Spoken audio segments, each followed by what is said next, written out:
A concrete discussion today between demonstrators and authorities outside the State House. NBC4's Whitney Harding spoke to both sides about what was discussed and how they feel about everything going on right now.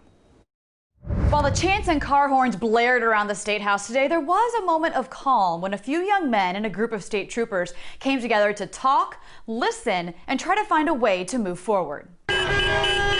For the fourth straight day, protesters gathered on the lawn of the State House. They chanted in unison,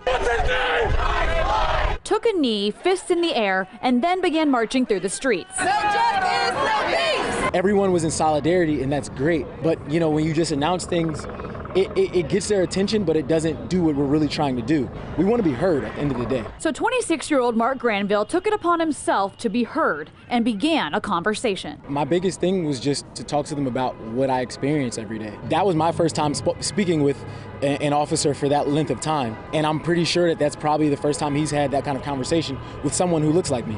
The discussion began with Mark and one other protester. Then a few more joined, and a few more. Eventually, a group of dozens stood together, taking part in the discussion. Behind every shield is a heart, but you know that that badge does not protect you from the real truth, which is racism and hatred is wrong. I think step one is this.